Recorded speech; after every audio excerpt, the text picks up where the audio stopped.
Okay. So we acknowledge the land we're meeting on is the traditional territory of many nations, including the Mississaugas of the Credit, the Anishinaabe, the Chippewa, and the Haudenosaunee, and the Wendat people, and is now home to many diverse First Nations, Inuit, and Métis peoples. We also acknowledge that Toronto is covered by Treaty 13 with the Mississaugas of the Credit. Each month, Community Living Toronto's Community Engagement Speaker Series highlights different topics of interest, providing education and information to people with disabilities, families, caregivers, and the community at large. Today, we're so pleased to announce an insightful session from Katie Macdonald from the Ontario Caregiver Organization to share information on working caregivers, balancing work and care. So with that being said, Katie, I'll hand it over to you. And if anyone has questions, you can always write in the comment section. We'll have a Q&A at the end of the session. Thanks, Katie. No problem. Thank you for that introduction, Tom, and thanks for having me. And thank you to everyone for joining us tonight, taking the time out of your very busy days to spend some time with us.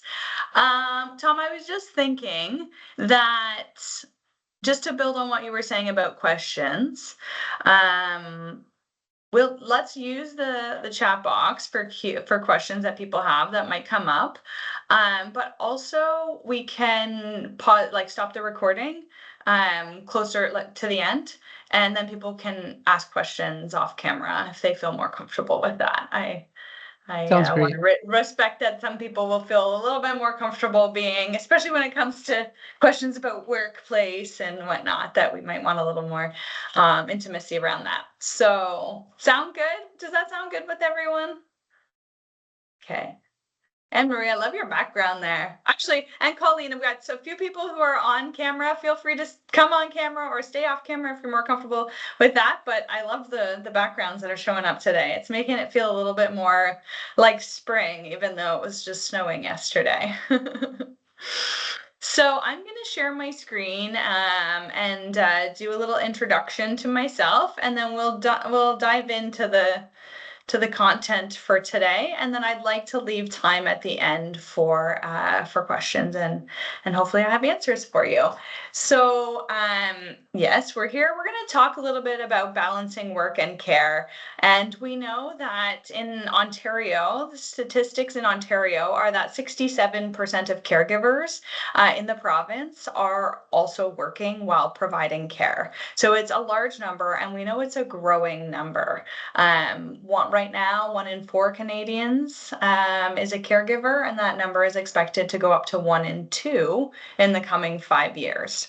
So if people are not working caregivers now or yet, they probably will become in the coming years with the demographic changes that we have. And some people have probably been balancing work and care for many, many years, depending on who they care for in different situations. So just a little introduction. So as I mentioned, I'm from the Ontario Caregiver Organization. So we're a nonprofit. If you haven't heard of us before, we're a nonprofit organization. We're about 5 years old, going on 6 years now. And our mission statement is pretty straightforward. We exist to improve the lives of caregivers across Ontario. And so we use a very broad definition, a very broad description of what caregiving can look like, because we know it is very dynamic and it is very personal in nature. But caregivers are, like you and I, ordinary people. And we happen to provide, support, whether it's physical, emotional, financial, medical support, could be to a family member, friend, partner, neighbor. We all come to this from a different background. So how do we, just building on our mission of supporting caregivers across the province, how do we do that? So we do it through a few different ways. We have direct to caregiver supports. And so at the end of the presentation, I'll have a chance to kind of tell you about some of the things that we offer, free programs and services and resources that we offer for caregivers, no matter where you are in the province and no matter who you care for. We also work really closely. So a whole side of our organization works really closely with healthcare providers to help provide guidance and coaching and best practices and resources to help healthcare providers identify and include and then support caregivers as really, really essential partners in in care. And I know that this also extends to disability support services, right? Learning the best ways to identify, include, and support caregivers or often family members who are providing that essential support at home, outside of any services provided, and it can be very intensive, and it can take up a lot of people's times and emotional and mental and finances. And so we try to work, also kind of jumping into our collaborations and partnerships, we also try to work with organizations, so local organizations, to build on what's being done and how we can also help support that. And then what we're really going to talk about tonight is how we work with employers and workplaces. And maybe you're joining today as an employer, or maybe you're joining as an employee, or maybe in some capacity, kind of both. But we're going to look at kind of how can we talk about developing caregiver-friendly workplaces and cultures and practices and policies to support working caregivers, to support ourselves as working caregivers. So I always like to say to people that, especially when we dive into the workplace piece, that we tailor this presentation depending on whether we talk to employers or to employees, because we feel it's really, really important to take an approach to both. Not just to say to the employee, look, here's all the work that we need to do ahead of time to make sure we know what's available to us, to know how to advocate, to know how to ask the right questions, to know what accommodations we can request. We believe it's not just on the employees or the staff's shoulders to do that, but also the employer and the workplace. And so we really try to take that kind of double approach to it. So here's what we can look at. Here's what we're going to look at for today. We're going to look at what does it mean to be a working caregiver. So this idea of self-identification and celebrating strengths in care and work, as well as we're going to look at our toolkit that we've developed for working caregivers to help plan strategies for balancing work and care, and then an overview of the support that we offer as well. And then, Tom, you are going to just watch the chat box for me, right? And if there's a question that comes up that's really timely, where you want me to address it in the moment, just let me know, okay? Yep, sounds great. All right, awesome. Okay. So I had kind of mentioned this. I've kind of already spoke to this slide, but I just always like to start with this slide to just kind of ground us in knowing that caregiving comes in all shapes and sizes, and you are profoundly unique, and so is the person that you care for, and so your caregiving journey will also be unique as well. And I also recognize that I use the word caregiver. We are Ontario Caregiver Organization, so this is a common term that we use, but that, depending on your relationship to the person that you're caring for, caregiver might feel like a little bit of a sticky term, and we're going to talk about caregiver self-identification coming up. But I like to use this slide, like I said, just to ground us in that, like, we all come from different experiences. And so what I'm going to share with you today, hopefully some of it resonates, hopefully some of it you connect with, hopefully something is a takeaway that you want to bring with you. But please don't take it as a one size fits all, and don't put pressure on yourself and feel like, well, I don't have all of this figured out yet. There is no manual when it comes to caregiving. We're all doing the best that we can as we go. And I say we all because I am a caregiver as well. So if you notice something, I think my hair is a little bit of a different color in the picture, but if you notice, the middle picture on this slide is me and my brother. So that's my brother Neil. He's the one I was just running around. He was headed to Special Olympics tonight. And he's 2 years older than me. He's my older brother, which he likes to remind me of all the time.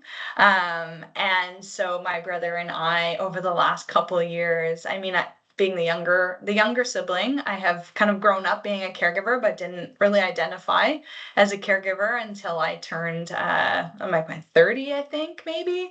And I realized that a lot of my decisions in life were kind of rooted in how I wanted to support my brother in his future as well. And but more more recently, we have become a lot more involved in each other's lives, because my mom, who's been his primary caregiver for 40, he turns 43 soon, for 43 years, has become pretty ill. And so I have also started caregiving for her. So I come to the conversation today from a professional lens, but also, that lived experience as well. So I just like to make sure that I share that.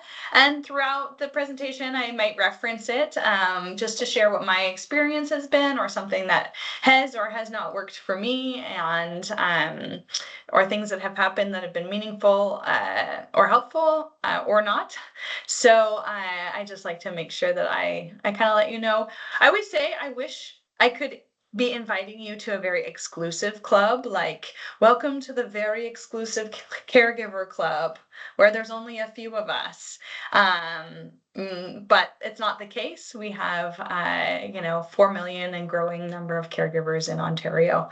And so you're not alone, and we're glad that you're here tonight. So, we do know from not just from statistics and from surveys and reports that have been done over the years and that we do annually, but also from working in the community and hearing everyone's stories, that there are significant impacts on the life of a caregiver, including, their time, their finances, their mental health and wellness, personal relationships. And then, of course, one of the impacts, and this is what we're really going to focus on today, is caregivers' ability to kind of balance work and care, and especially when caregiving can be so dynamic. So here's what we've heard as far as statistics go. I won't spend too much time on this, but here are some of the things that we know from our research and from other research that's been conducted in Ontario and Canada about how working caregivers are doing. So 34% worried about losing their job. Because it could be because their employer is not understanding. It could be because they're struggling to be focused or to get to work, and they don't have any flexibility or options. 42% of employees feeling that they cannot speak openly about caregiving at work. Over half are considering reducing their work hours to provide better care. 74% making alterations to their employment. So this could be like silent quitting, where you leave the workforce and you don't ask for accommodations and you don't make changes. It's just like, I can't anymore, I'm done, it's enough. And we know that has really significant long-term consequences on people's finances and retirement. So sometimes it's early retirement to do the caregiving, and other times it's like really, really late or extended retirement, because maybe we've been working part-time to be able to also care, and now we need to work longer. And then another common one is benefits that are intended for ourselves are used to care. So this could be like taking vacation days in order to go to doctor's appointments, or take our loved one to a specialist appointment, for example. So if we kind of take these statistics and maybe put them into what might look like a common workroom, it might look something like this. Here's all the staff in this office, and we know that caregiving is so common now, and so many people who are in the workforce are also caregiving, that this is kind of what could be going on in people's heads. We know that a lot of caregivers have said that they actually turn down opportunities for any kind of promotion or anything that has increased responsibility, because they know that they just don't have the space mentally, physically, emotionally to take on anything extra. And then I think the other ones we've spoken to.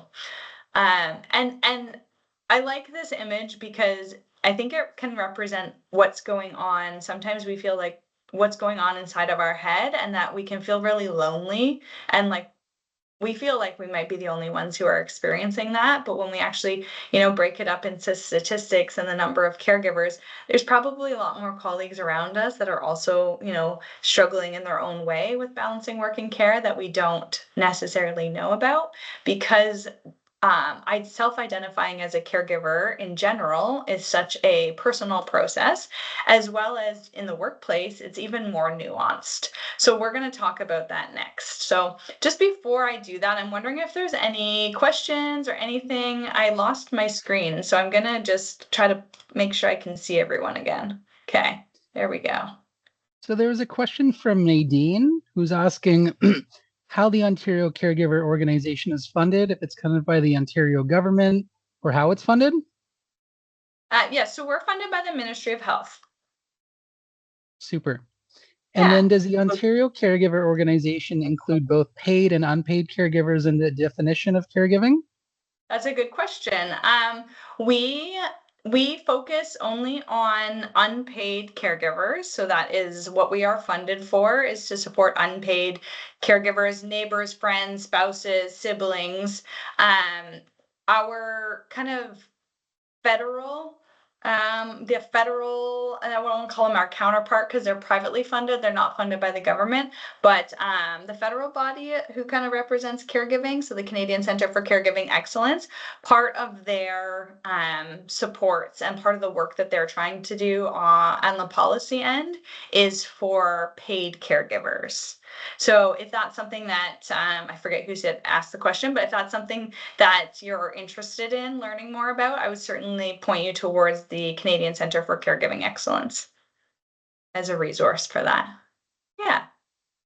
So I was just mentioning before I changed my slides around there, because I wanted to be able to see some people on the screen, that we might not know who, in our group of work colleagues around us is a caregiver, because they may not be self-identifying in their personal life or at work, and maybe that's the case for you as well. And like I shared with you, my story is it took a long time for me to even really wrap my head around it, even though I had been doing it for most of my life.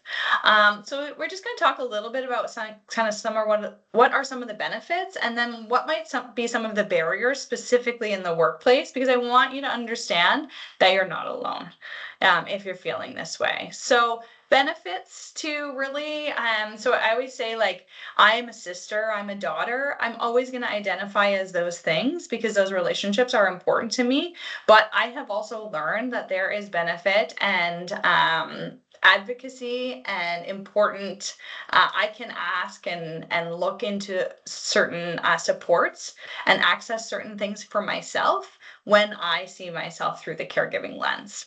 So, building that self-awareness of kind of the full scope of the role and the way it impacts our lives can be a really important first step to help us kind of get motivated to do things like access support services for ourselves. So that might be respite care if it's available, financial assistance. So there are some, there is a Canadian caregiver benefit, or access learning opportunities like you're doing tonight, or things like counseling to support ourselves, as well as building a support network or connecting with other caregivers, opening lines of communication. And what I've highlighted here as our topic for tonight is opening lines of communication specifically with our employer or workplace to discuss important workplace supports that might help us better balance work and caregiving. So we know the benefits, but what are some of the barriers? And this is things that I can tell you that I have experienced myself, that I've felt myself, that I've heard other people express, and also is shown in the research, is that people can be very resistant to identifying as a caregiver in their workplace because they might fear that there's still a stigma and negative assumptions around being a caregiver and how it might affect work performance, like your commitment to work or potential absences. I think what's really, really interesting, and I'll jump on to the next one and then share what I think is interesting with you, is there's also that fear of potential discrimination or negative career implications. So being passed over for promotions or projects. So these are real legitimate experiences and fears that people have. But I think what's really interesting is when I have the opportunity to speak to an employer, I also like to share that for caregivers who feel supported in their workplace, like supported as a caregiver, they have to work and they want to work. Like, we want to work. In some cases, it can feel like a bit of a respite from our day to day in caregiving, because we're doing something that we're able to focus on differently and something that's in our own life. And I know that's not everyone's experience, but we find that when people say that they're supported properly at work, they have that positive outlook towards work, which negates these things of commitment and reduced productivity and everything. Also, there's can be social societal expectations about, always being available, which we know it can be very overwhelming and, quite frankly, impossible for caregivers when they leave work. They may not be available to work, and sometimes workplaces can have that pressure. And then also, if your workplace lacks clear policies and accommodations for caregivers, or for like in policies and accommodations in general for staff, it can kind of leave employees feeling unsure about if it's something that they can openly discuss. And then also, of course, like a consideration around privacy concerns if people feel like they have to share personal medical information in order to access support. So I say all of this to just let you know that if you felt any of those, hesitations to sharing about your caregiving role at work, that you're not alone. And this is why we're we're really focusing on working with employers and workplaces to help overcome these barriers. So we're working with people to help them build supportive workplace cultures that destigmatize caregivers and encourage caregivers to self-identify. When we know that 1 in 2 Canadians is going to be a caregiver in the next 5 years, like, we have to get to a better place of workplace culture around caregiver-friendly workplaces. We also provide training for managers and leaders. We provide coaching for workplaces, really try to help open lines of communication with management to help them know how to navigate these, sensitive conversations that can build trust. And we also help them explore and expand workplace policies and accommodations. And then we can also support by providing employee education and resources. And the reason why I like to share this is if you are at a workplace that you think would be open to having these conversations, please feel free to let me know, because we'd be happy to work with you. Sometimes it only takes one person in leadership who wants to be very proactive and hands-on with this kind of thing to start building the momentum that's really important to kind of making changes in workplace culture and practices. So our hope is that by supporting employees and employers to build these caregiver-friendly workplaces, that the staff room will end up looking something more like this, where people feel understood, whether it's by their employer or their colleagues, where their work feels flexible enough to manage both, where they're feeling grateful and loyal to their company because they feel like they really understand, where they might have access to things like flex time and wellness days for themselves, access to an EAP program. Obviously, this wouldn't happen overnight. And there's a lot of workplaces that have been, caregiver-friendly workplaces for a long time that are continuing to evolve and add these things in as they go. But, slow and steady steps for sure. Any questions before I kind of move on? Yes. So Nadine has another question. Is there a cost to the company for training or support if your organization were to come in? Katie? No, we Okay. offer all of our services for free. Part of our role. Good question. Thank you for asking. Wonderful. Okay, so I'm going to shift gears a little bit here. I just really want to draw out a bit that I think some of the myth around and kind of that stigma that we were talking about being a working caregiver is that, the worry that caregivers are always going to be a draw on, be always asking for accommodations or always asking for more resources.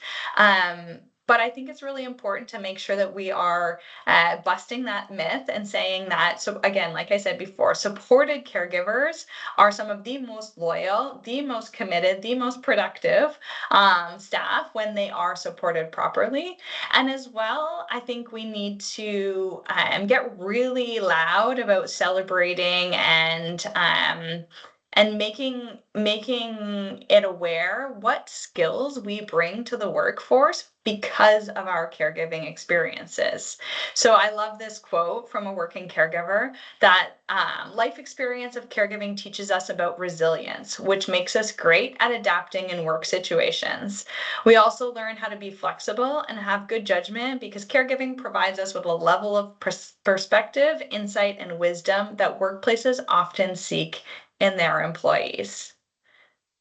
So maybe you have never looked at your senior self in that lens through that lens before, but certainly I would say I would encourage you to start building that confidence, start celebrating those caregiver strengths that you have built and that you do bring to your workplace, or that you can bring to your workplace if if right now you're not working, but you're hoping to get back into the workforce at some point, which I will talk to you about. Tom, remind me to share a really cool practice that I've started to see people do on LinkedIn. Okay. Sounds great. Tom has to remind me because I'll keep talking and then I'll forget.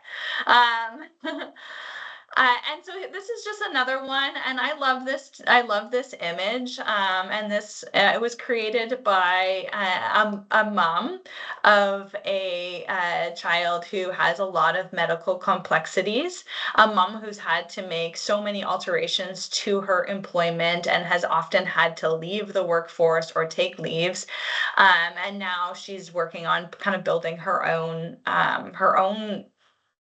company, or working with companies that give her the flexibility because that's what she needs. And she designed this, and I really want to give her credit for it. It's not mine. But I think it's so beautifully kind of depicts what employers might see, things like high output and that meets the deadlines and that they're a valuable team member. But what they might not see is all the different skills that are required to be those things. And these are things that we often develop through caregiving: master problem solver, superior time management, highly adaptable, exceptional multitasker, right? Thrives under pressure, can get work done anywhere. And so I think, again, I just want to kind of give you the opportunity to reflect on what you're bringing to the workplace because of your caregiving experience.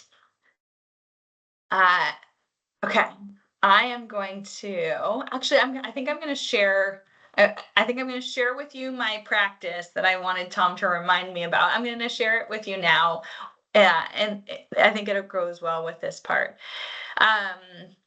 I have been parts of conversations and seen it in action now over the last couple of months, and actually kind of evolved in it myself through. So I don't know how many people are on LinkedIn as a kind of a career and workplace platform. But a lot of job seekers are on there. A lot of employers are on LinkedIn, and there's a spot in LinkedIn to add a career break into your resume. And so I did that because I took a year and a bit off of work when my mom got really, really sick. I had left my full-time job with the municipality to provide care for her, well, for her and my brother. And I put it in there as a career break because I felt like I had to explain why I had this gap in my resume. And then I started seeing conversation about why are we considering this? Why are we capturing this as a career break? And I was like, yes, why are we? Because I tell you, that year and a half is the hardest job I've ever had. Taking care of my mom and brother, being a full-time caregiver, was the hardest job I ever had. Why is it on my resume as a break? And so the challenge that was put out by some of my, connections down in the States actually was, why don't we put our caregiving in our resume as an experience? All of these skills on the screen that we're seeing right now, why don't we capture those in our resume? These are things that we've had to learn the hard way. These are the things that we've had to learn by doing the hardest job in the world, caring for someone that we love. So I wanted to share that with you in case you are, you're someone who's active on LinkedIn, or in case you're, looking for work or hoping to get back into the workplace. Really consider that. I think it's really important that we value these skills that we've learned. I don't know if anyone else has started seeing that as a practice. Have you seen that as a practice on LinkedIn, Tom? No? Not yet. No. Okay. Well, now you're going to leave and go and add it to your LinkedIn profile. All right. I'm going to shift gears now. Happy to take any questions, but I'm going to shift gears to our working caregiver toolkit. Sound good? Okay, perfect.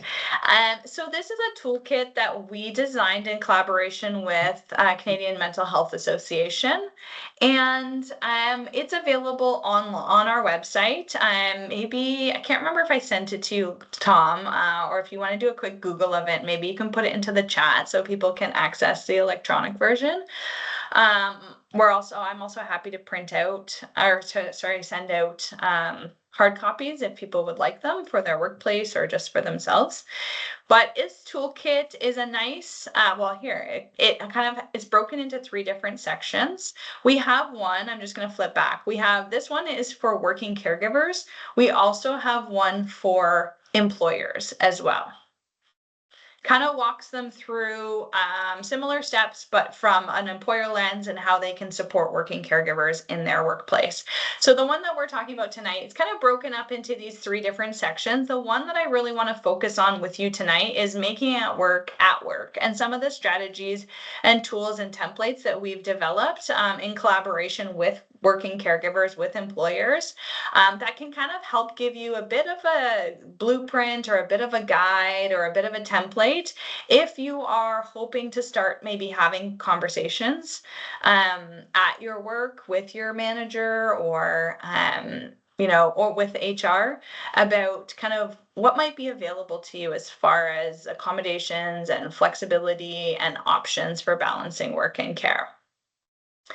So we're going to look at this section about making it work at work is split up into 5 different sections. So we're going to kind of look at these in detail. So learning about the options that might be available, assessing options that could work for you and your employer, having the discussion with them, and then implementing any changes that you've decided to, this would be a collaborative decision that you're deciding to implement, and then reviewing and reassessing it. Because again, caregiving is dynamic, and you want to be able to revisit these conversations if things need to change.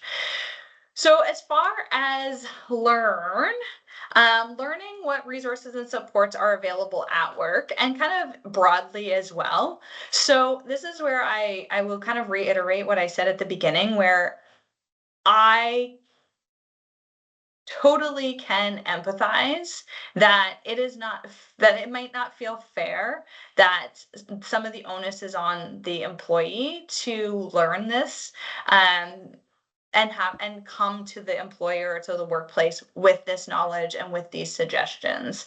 In a perfect world, every HR department, every manager would know what a working caregiver needs. But all of our situations are different. So what I might need might be different than what Tom needs, right? And so, and I shared with you, like, I had to leave work. I only found out after the fact, after I quit. I only found out afterwards, and not through my employer, that I actually would have been eligible to take a paid leave. Hmm. So I share this with you as my learning from that situation is that I wish I had been armed with some information to come into the conversations with. So when we think about what we're going to learn, we want to learn about, like I said, the people, the practices, and the policies that we might be able to access to support us in having the conversation with our employer about what we need. So the people, that could be resources or supports, could be our supervisor, our manager. I know some people have really great relationships with their supervisor or manager, and some people do not. So if you do not, you might want to look at things like, I'm going to go straight to human resources. Some organizations have employee resource groups. That can be a place to have conversations and to share resources and to come up with a plan. Maybe you have a union rep. Benefits providers can also help. And then the Canadian Centre for Occupational Health and Safety has a lot of information about kind of how supporting working caregivers can fit into health and safety, specifically psychological health and safety in the workplace. Next one would be practices. So are there flexible work arrangements already available? In some cases, workplaces have these flexible practices, but they may not be explicitly written for caregivers. That doesn't mean that they're not accessible to caregivers. It might just mean that you won't see the word caregiver in the practice or in the policy. But you certainly could take that to your employer and say, maybe it's maybe the policy surrounds, for example, parental leave. And maybe you're not someone who has kids, or you're not asking about a parental leave. Maybe you want to, like me, take care of a sibling. Can I access the same kinds of supports, but for my different caregiving situation? So that would be kind of what might fall under a duty to accommodate family status. So I know I'm throwing a lot of words at you. Again, this is part of the learning that I had to do. We will share the toolkit with you. I don't know if you've already put it into the chat there, but it also has references to a lot of these different policies and places that you can find information as well. Other ones that some people can find really helpful: job sharing, making sure that there's certain parts of your job or your portfolio that overlap with at least one other person, so that there's the sense of emergency coverage. So if, for example, you're supporting someone who has a lot of medical complexities and medical emergencies come up quite often, maybe just knowing that you could do that job share to help in an emergency situation if needed can provide a lot of stress relief to you and also help your employer, right? There's also like a kickback to them. Small things like permissions to be reachable by phone or access to private space to have conversations. So I know there are workplaces that are actually just like setting aside quiet rooms. And this can be for anything from just like a quiet room for mental health and sensory, decompression, to having these private conversations around caregiving. And then doing staff training to support well-being, which is kind of a broad thing, but it can help everyone in the workplace, including caregivers, or especially caregivers. Other places where you might want to check out to see if there are things that already exist at your workplace is any policies that might be in the employee handbook or as part of your employee assistance program or benefits plan. Some places are implementing paid caregiver days or paid flex days that people may use as caregiver days. And then also, if there's any specific leaves available to you through your workplace that are above and beyond what's available through, for example, employment insurance. That was a lot. I'm going to share more with you that is in the toolkit as a resource for you to take. And what you're going to have to do is do a little bit of groundwork to put it through the filter of your caregiving situation to know if these are things that may be available or might apply to you. I will be upfront and say that the employment insurance is not one that's often available. So this caregiving benefits or compassionate care leave, These are not ones that are available often to individuals or to people, caregivers who are supporting individuals with lifelong disabilities, because these two are particularly for critically ill or end of life. So when I had mentioned earlier that I could have accessed a caregiving benefit, like a paid benefit, it was because my mom was critically ill by doctor diagnosis. And so I actually could have accessed this for her when I was supporting her, but I couldn't access it because I was supporting my brother because she couldn't. So it's very nuanced. So it's definitely something that you need to figure out if that is, would work with your job situation or not. So these, I've kind of marked out the pages that you'll find this information on, just to let you know that you don't have to frantically scramble and write this all down. It is available in our toolkit. And then share with you another template that we have. This is starting to assess options that could work. So kind of going through some of those accommodations or flexibilities or supports and saying, like, would this be helpful for me and could this work for my employer? This might be something that you want to bring with you when you go to have the conversation with your employer. Like even just taking the time to reflect on it, and then it prompts you from the list above, what are 1 or 2 changes that would be most helpful to me right now? What would need to happen to make this possible? And what would need to happen to make this work for my employer? Right? Sometimes when we do this kind of legwork, when we come to our employer, so step 3, we come to our employer to have the discussion, it can really help support the conversation, and we're coming to the table with some solutions, right? And that can go a long way. So the step 3 is to have that discussion with the employer. And again, maybe it's directly with your supervisor, your manager, or your HR department. But some tips, things like actually booking a meeting time so that you're not kind of like surprising them with this. And it may be hard for you to talk about. So you're going to want to make sure that you have time to talk about it and a good place to talk about it. Bringing notes or like those templates that I just showed you. I'm making sure that while you're talking to them, you're sharing with them your commitment to your job, right? And the organization. You're asking for this because your job's really important to you and you want to be able to, continue to give yourself to your work, and also make sure that you are taking care of yourself and your caregiving responsibilities as well. Considering your employer's needs, and of course being open to different ideas, what may or may not work for them. And then giving them a little bit of time. So I'd like to say that hopefully, maybe in the next 2 years, we'll see this as common practice in the workplace, and our managers and supervisors and HRs will have answers quicker than we expect. But right now, I think it's important to give people to be realistic about the time that it might take for some of these requests to have to often go up a chain. But make sure that you're asking when you can check back in, right? You expect there is going to be a follow-up. And so giving them a timeline around that can help kind of prompt that. When can I check back in? And then following up in writing, right? Of course, to thank them, but then to confirm your discussion and the next steps.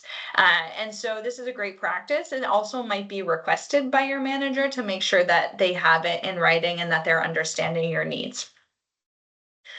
And then we're going to get to implementation. So we've had the conversation, come up with a bit of a work plan, we've had the conversation, and now we're going to come to an agreement and implement the changes. So this is an example of what a work plan could look like on page 12 of the toolkit. And so it kind of, again, breaks down what the duties that you have at work might be, what changes you might need to support you in that, and then solutions that possible solutions for things that you may not be able to fulfill. So again, it just helps you and your employer kind of work through how this might actually look in practice. So you're implementing these changes that you've worked on, and then you're going to review and reassess to see if the changes are working. So you want to touch base, somewhat regularly to see if your solutions are working. What's working? What could be improved? Are any new changes required? I actually was just on a webinar today. I'll share with you a webinar today about working caregivers, and learned about a company called Longview in I think out in BC. It's out on the West Coast, I believe, that as part of their annual performance or check-ins, like as part of their kind of like annual check-ins, I wouldn't say performance reviews, but they're given the opportunity to kind of say what would like the best plan for their career look like. And this is one of their ways of opening the conversation around what supports do they need at work when it comes to caregiving, right? And how can that be just something that is built into everyone's conversation, that doesn't just rely on the employee feeling confident enough to come and open up the conversation themselves. So that kind of covers the major part of the toolkit that I wanted to share with you. Before I move on to how we can help at Ontario Caregiver Organization and what supports we offer outside of the working caregiver supports that I've already mentioned and the toolkit, um, I'll just open it up for any questions on what I've shared so far.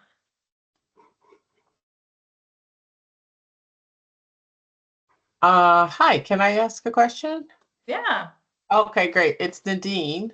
I don't sure. Did had to step out for a second, so I'm not sure if there was an answer to my question in the chat about the cost. So for if it, I'm thinking about where I work, and if I wanted to suggest or propose assistance from Ontario Caregiver Association, is there going to be a cost to the company? No. No. No. Okay. Yeah. That's Yes. good to know because I could have that in my pitch, right? That it's a free service. Yes, Yeah. absolutely. I like where your head's at, Nadine. Yes. Yes. And a lot of our work is really individualized, right? Because every workplace is a little bit different. And so we take time to work with the employer first to kind of get to know um, what they do and what they know about working caregivers.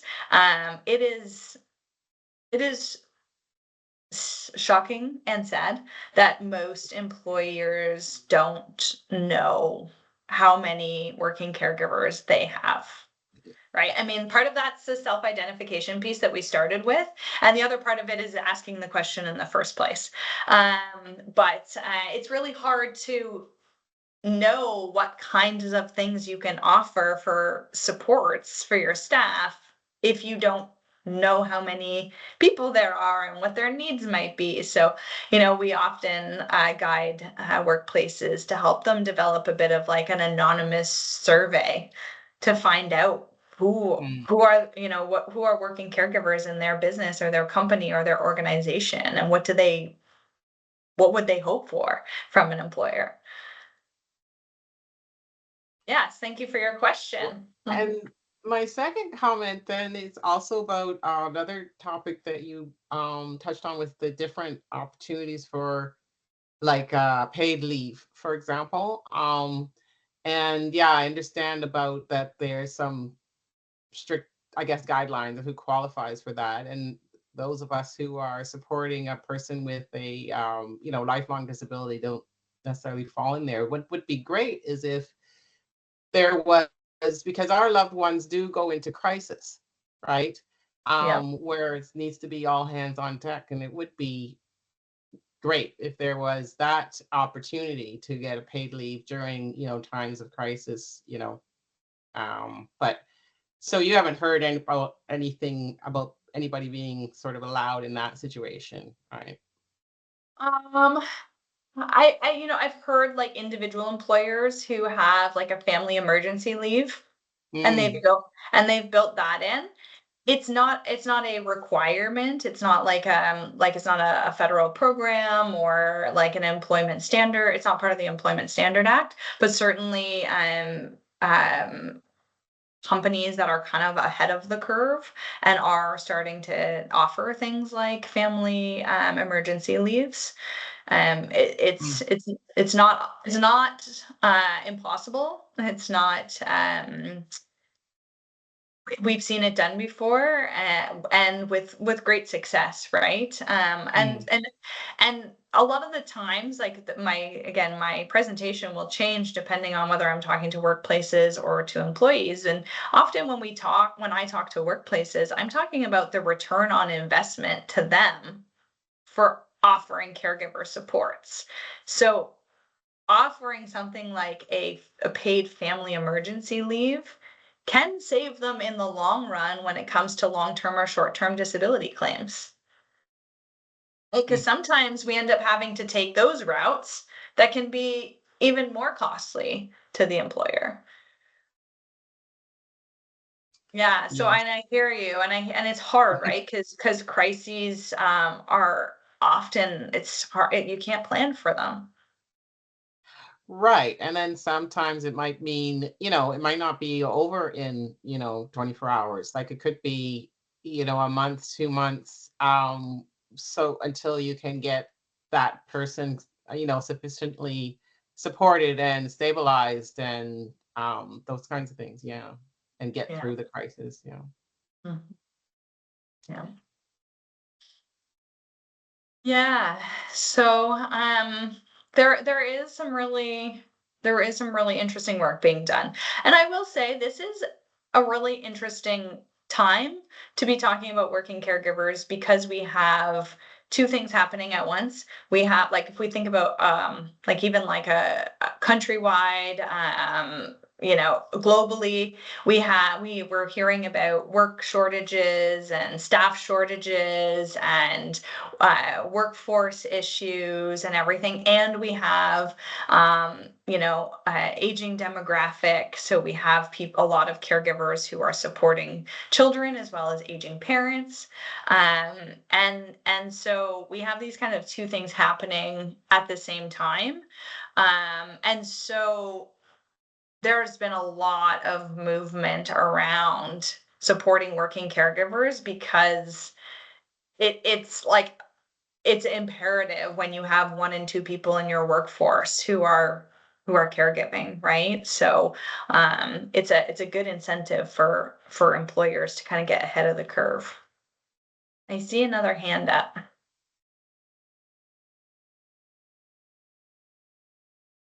Yeah, go for it, Emery. Oh, I think it's me. Hi. Just going back to you had mentioned earlier about the Canadian Centre for Caregiving Excellence. So I just wanted to bring to everyone's attention that there is some really in-depth policy work that's being done, and it's called the National Caregiving Strategy. And it's looking at some of these issues like we're talking about, making work, caregiving more embedded into the workplace.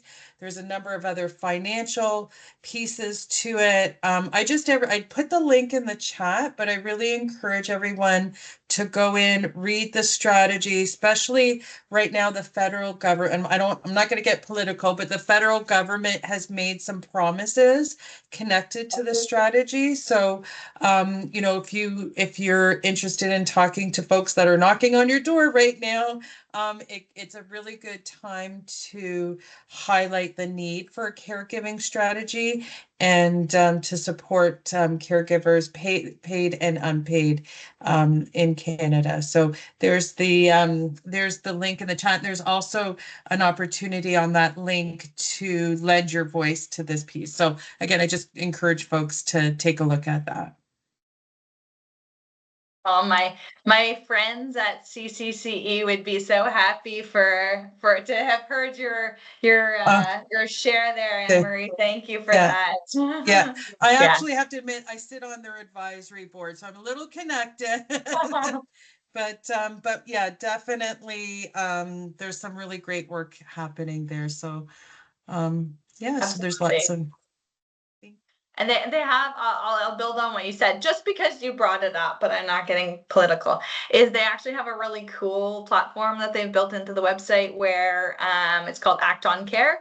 And if you like some of the policy recommendations and some of the things that they're trying to put forward to whatever government, they're nonpartisan, so whatever government comes to fruition, they have policy recommendations, and if you're in support of them, they actually have a really easy to fill out name, email address, city that you're in, and it will automatically send to all of the candidates in your riding to bring caregiver awareness, like caregiving, these caregiving issues and policies to their awareness.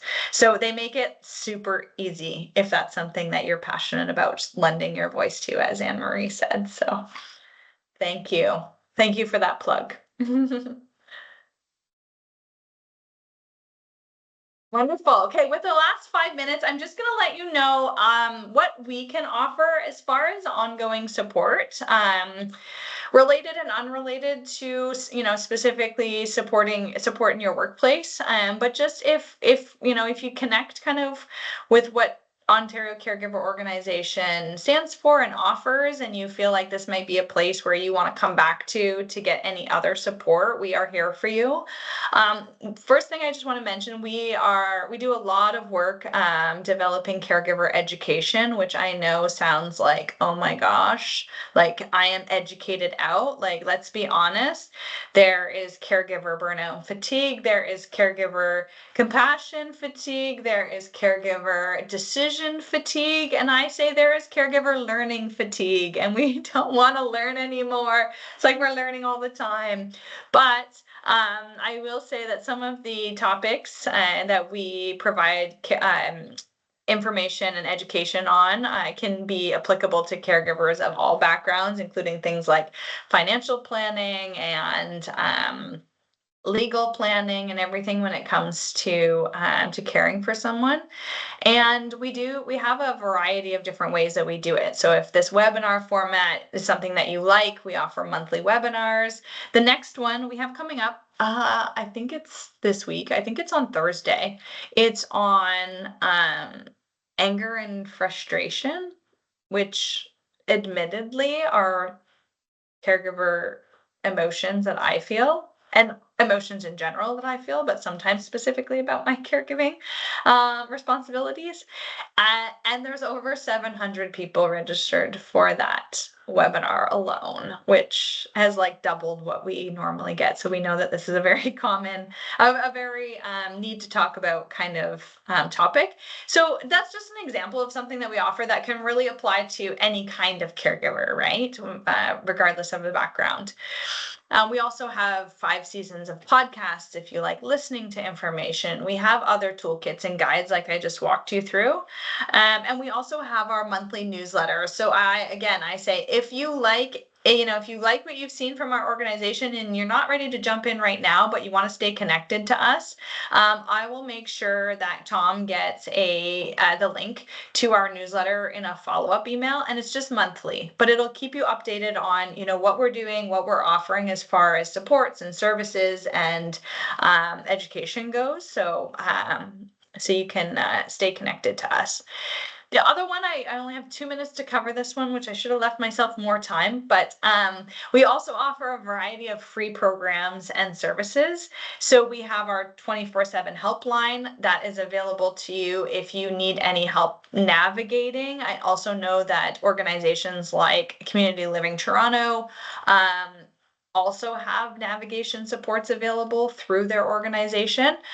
What's really interesting about our helpline is that you can call to get supports for, or not get supports, but get information about services or supports that might be available for the person that you care for, as well as yourself. So our caregiver support team answers this line, and they know all about our programs and services and ways that we can get you connected to any of this help.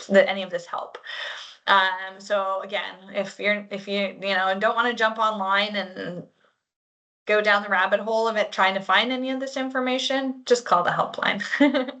We also offer a variety of online support groups. So everything that we offer is virtual and totally free across the whole province. Our support groups happen during the day. Some happen in the evenings. I think we even have weekend times. Just an opportunity for people to come together, to have conversations, share in each other's journeys, learn from each other, break down sense of isolation, and kind of try to build those feelings of connectedness and like you're not alone in your journey. Similarly, we have other peer support. This is through our peer mentoring program. So this is a one-to-one program. You can get connected to someone who has a similar lived experience as you and volunteers with us as a peer mentor. This is a 6-month program, and you have an opportunity to connect with them monthly on the phone. Again, same thing, social connection, sharing in your journey, learning from them, and creating that sense of connection. We also have caregiver coaching. I love talking about this program. It's really unique to what we offer. It's another one-to-one program. Again, totally free. Not sure if I said that before. Free. All of our programs are free. Our caregiver coaching is a one-to-one. So you get paired up with a coach who is also a lived experience caregiver who also has a professional background that they bring to their to the coaching. And so this is where you can really work with someone on your specific caregiving situation and unpacking some of the complexities that you're facing specific to you, and build strategies and ways to support yourself, ways to access supports that can help you take steps, right? When we have this big, what feels like overwhelming, complex situation, it can be sometimes hard to really break it down and just take one step at a time. And that's what the coach is there to help you with. And I will say, because we just hired a 4th coach, because this program has gotten so popular, that we made sure that the 4th coach that we hired was a parent of a child with an intellectual disability. So we really wanted to make sure that we had that lived experience captured in our caregiver coaches. So if that is your caregiving situation, then please feel free to reach out through that coaching program to get connected to our newest caregiver coach. And then we have, last program that I'll mention, we have our SCALE program. This stands for Supporting Caregiver Awareness, Learning, and Empowerment. This is our mental health program. It happens twice a year. It's an fall and winter. It's an 8-week program. And so through those 8 weeks, you get webinars on common caregiver emotions and experiences, really specifically diving into emotions and experiences, right? Because that can often be what drives our mental health and our mood and our approach and our sense of hopelessness or not towards caregiving. And so really on purpose dives into these things. And it's done by a clinical psychologist, like clinical support, clinical counselor. But what we also do, which is really cool with this program, is we pair it with individual or group counseling. So for those 8 weeks, you can receive support again from a clinical support for individual counseling for yourself, or you can join the group counseling. So we are very fortunate to be able to offer that for free as well. I just talked a lot and it's 6:33. I've taken you 3 minutes over. I'm going to leave this up on the screen while I open it up for questions. If people have to run because I realize I've taken you over time, I'm sorry that I had to rush towards the end there, but I want to thank you for coming for sure. If you have a few moments to stay and you want to ask questions or hear other questions, please feel free to do that as well. Also on the screen is my email address if you want to contact me directly. And then a QR code if you would like to provide any feedback on the presentation tonight and how we can improve and better serve your needs. Okay. Super. So Suzette is asking, the last page you shared with the free programs and services, is that information in the caregiver toolbook? Is it in the caregiver toolbook? I think it's outlined in the toolkit itself, but links to our website where you can find all that information is.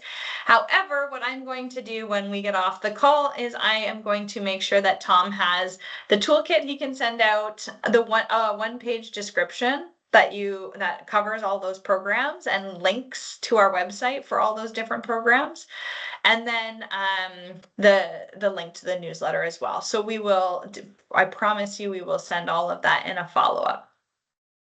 Super. And then share it with your friends.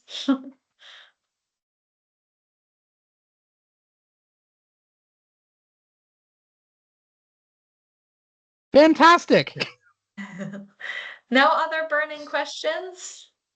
Oh, we said we were going to stop the recording, so maybe we'll stop the recording here, and then I'm happy to stay on for a little bit longer. If you're ready to sign off, please feel free to. And